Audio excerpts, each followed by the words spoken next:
You're about to get two videos in one. I always kind of had this idea that I was going to cover a bit more kid tech, family tech, kind of lifestyle products that might make our lives a little bit easier. And a couple years back, I did a whole series on hearing health. I called it 2020 Hearing, ways that we can kind of improve our audio consuming experience, but also protect our hearing. Well, that's some peanut butter jelly time today because we're checking out the new PuroQuiet-Plus from Puro Sound Labs. Headphones specifically designed for kids. And I felt what better way to discuss the new upgraded headset than talk about the fact that for the last couple years, my daughter has been rocking the older version of these headphones. We can talk about how these things have aged over time and look at some of the small lifestyle improvements coming to the new headset. The PuroQuiet-Plus are premium headphones and they're priced accordingly. We're trying to land all of those fun bells and whistles in a product that's better designed for smaller heads and smaller ears. Smaller ear cups designed for smaller ears, but we've got great mics and active noise cancellation on a closed back design. It's really cool seeing a kid-focused product really tackle things like sound quality, down to the point where these do include support for aptX HD. There are just some really good ideas here for younger audiences, but I think a lot of grown-ups would appreciate this stuff too, like really big switches. One big switch turns it on, another big switch activates the noise cancellation, and they can work independently of each other. If you just want some quiet, you can flick on the noise cancellation without any connection to a host device. Big separate volume controls. You're not reaching or swiping or having to learn like multiple button presses. It's just volume up and volume down. Really simple. And a dedicated Bluetooth button just for pairing and some of the other assistant commands that can be operated with our phones and tablets. I think a lot of people still appreciate good buttons. We've traveled a lot with the older pair of these headphones, but the headband is not collapsible, so you can't easily kind of fold this up and throw it into a backpack. But this also helps just with durability and longevity. You really do want to keep them in the little travel hard case. The hard case comes in the box with the headphones, and it minimizes the number of kind of bendy points while also kind of minimizing any handling noise. These are respectably quiet headbands because they don't have any other creaky bits on them.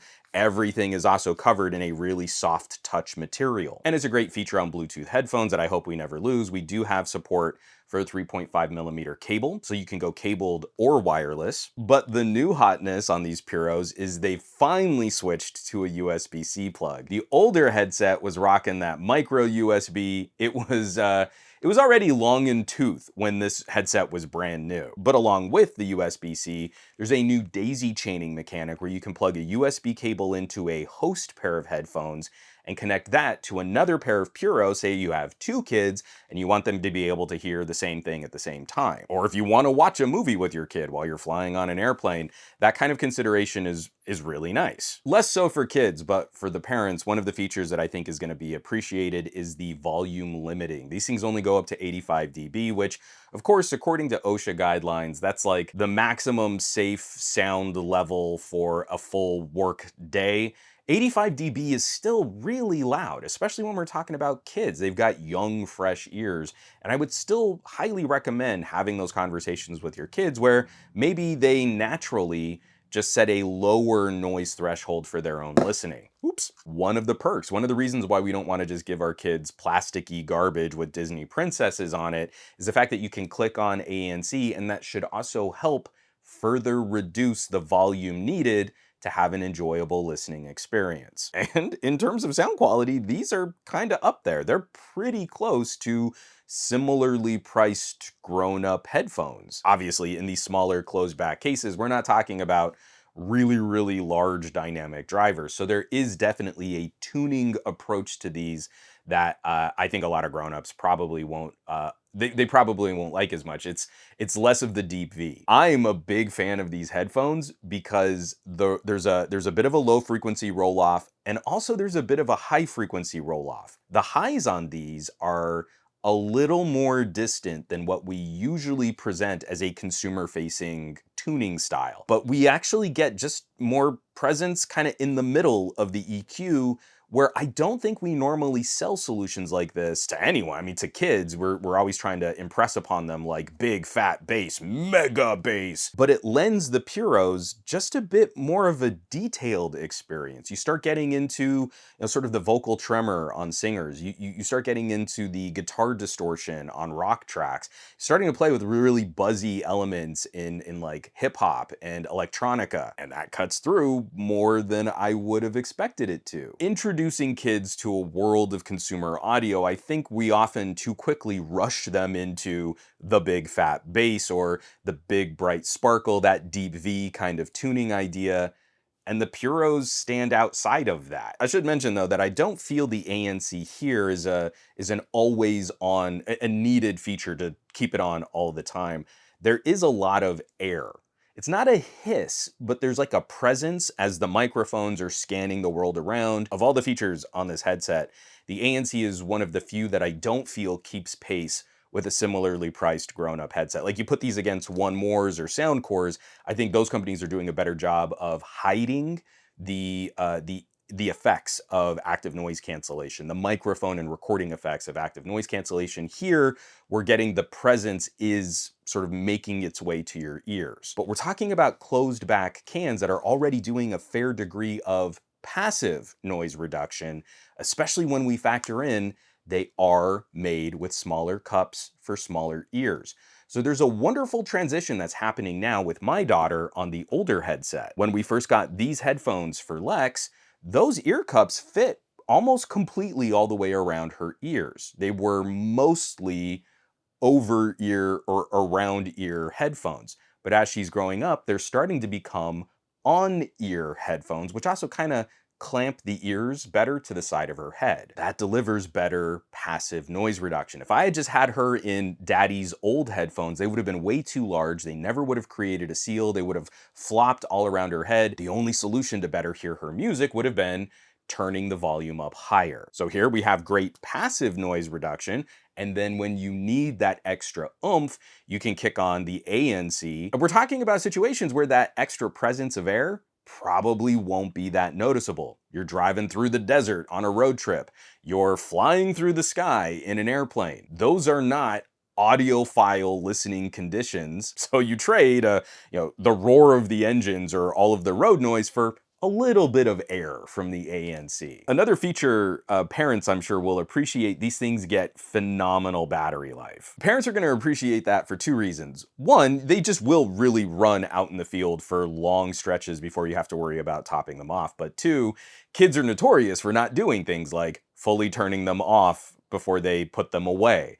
There's so many times we've come to this headset has been dead because Lex has left on the ANC. But when we really need a long-lived headset with the ANC on, these things are rated for over 20 hours of playback. If you're better about managing the part-time ANC use, you should be able to run these things for around 30 to 35 hours before you need to plug them in. And if the battery happens to die out in the field, you can cable connect them and just use them as a passive headset. Where these things have really come in handy across the board, not just as a music and entertainment solution paired with a little mini tablet that we let Lex use, but also for those times where we've set her up on a video call where she can talk to her grandmother. She has her own solution that's similar to what she's seen her parents use. And that's the last thing that we can kind of focus on the older headset for just a second. How empowering we can make tech for younger and younger kids. I am not a fan of the way that we often talk about things like smartphones and tablets. We say things like, what's the right age to get a kid a phone? And we covered this on my podcast a little while back, and I cut it out. You can watch just that excerpt as a separate video. But I worry that we often unintentionally set our kids up to fail. Like there's this age we think we can get a kid a phone,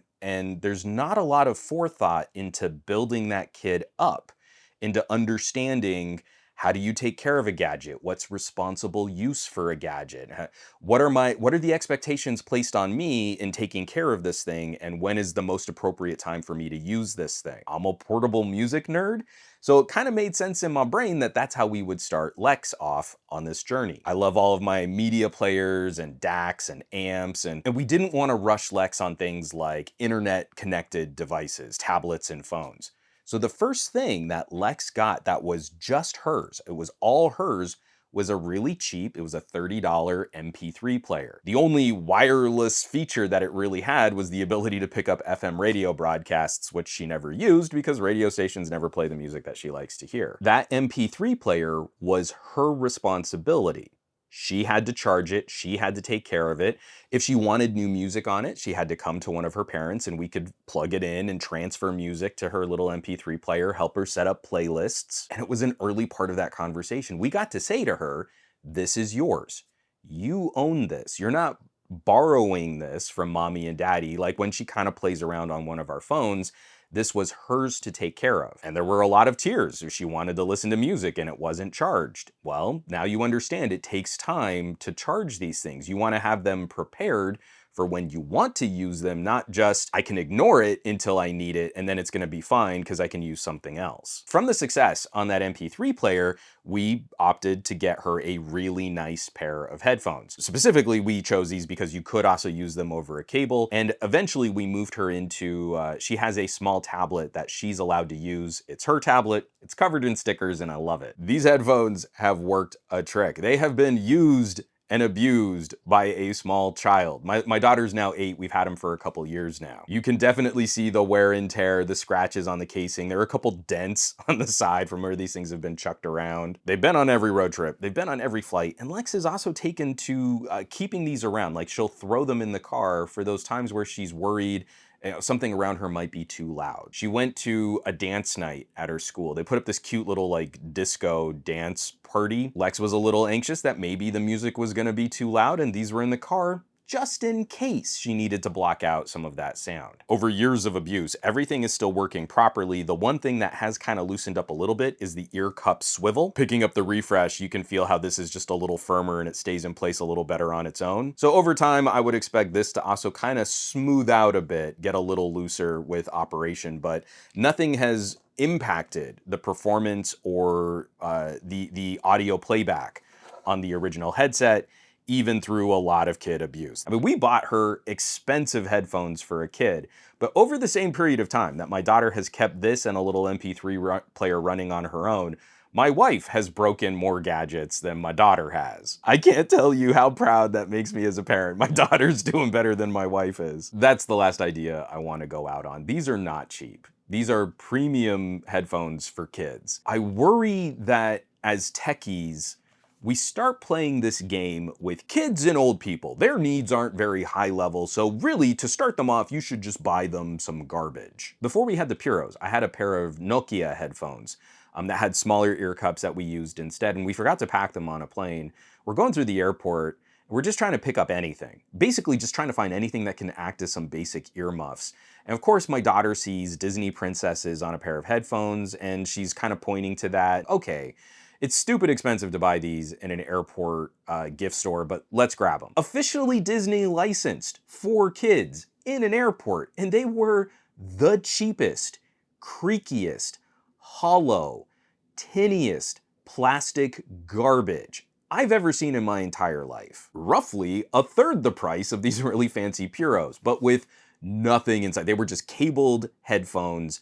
They blocked no noise. And for some reason, we keep thinking like that's kind of fine to keep serving to kids. I really hate this mentality, this kind of rub some dirt on it. It's okay if your hearing blows out. Oh, what are you gonna do? Eventually you'll lose your hearing anyway idea that we keep feeding to kids. I just recently did a workshop with a bunch of high school students. Out of that entire class, I'd say all but 2 raised their hands when I asked, when you turn on music on your AirPods, how many of you turn the volume all the way to maximum? Only 2 kept their hands down. And I'm not sure that they kept their hands down because they really did manage the volume on their AirPods. It felt like they were just bored teenagers that didn't want to participate, so they didn't raise their hands. We're facing a wave. We're facing an epidemic of hearing loss in younger and younger individuals, to the point where many younger people probably would benefit from wearing hearing aids. Not everyone can afford a top-of-the-line solution for their kids. But this company also makes a couple of other headsets at different price tiers and different price ranges, and I would highly recommend checking out solutions that are a better purpose-built solution for younger ears. It does a couple of things really well. It kicks off our kids